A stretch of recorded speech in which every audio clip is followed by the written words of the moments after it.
কুম্ভ মেলা। আপনারা হয়তো জানেন যে কুম্ভ মেলা ভারতের একটি অত্যন্ত গুরুত্বপূর্ণ ধর্মীয় উৎসব, যা প্রতি 12 বছরে একবার অনুষ্ঠিত হয়। এটি মূলত হিন্দু ধর্মের অনুসারীরা পালন করেন এবং ধর্মীয় পবিত্রতা লাভের জন্য পবিত্র নদীতে স্নান করার একটি অনুষ্ঠান। কুম্ভ মেলা 2025-এ সাধারণত উপস্থিত থাকবে কোটি কোটি ভক্তের সমাগম। কুম্ভ মেলা একটি বিশাল আয়োজন, যেখানে ভক্তরা পবিত্র গঙ্গা, যমুনা এবং সরস্বতী নদীর সঙ্গম স্থলে স্নান করে পাপ মুক্তি লাভের আশা করেন। এই মেলাতে অনেক দেবদেবীর পুজো হয়, তবে মূলত এখানে শিব, বিষ্ণু, ব্রহ্মা এবং গঙ্গা দেবীর পুজো বিশেষভাবে হয়ে থাকে।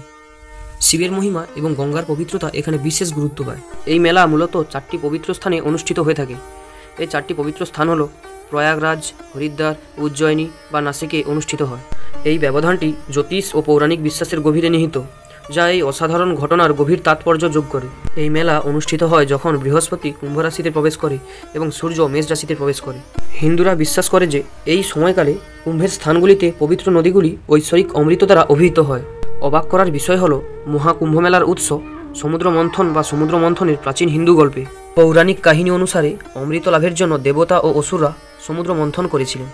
এই প্রক্রিয়া চলাকালীন অমৃত নিয়ে একটি লড়াই শুরু হয় এবং 4টি স্থানে কয়েক ফোঁটা ছড়িয়ে পড়ে।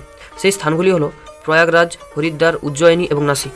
এই স্থানগুলিকে পবিত্র বলে মনে করা হয় এবং ঐশ্বরিক ঘটনাকে স্মরণ করার জন্য মহাকুম্ভ মেলা উদযাপিত হয়। বন্ধুরা, ভিডিওটি যদি ভালো লেগে থাকে তাহলে ভিডিওটিতে একটি লাইক দিয়ে পেজটিকে ফলো করে দেবেন।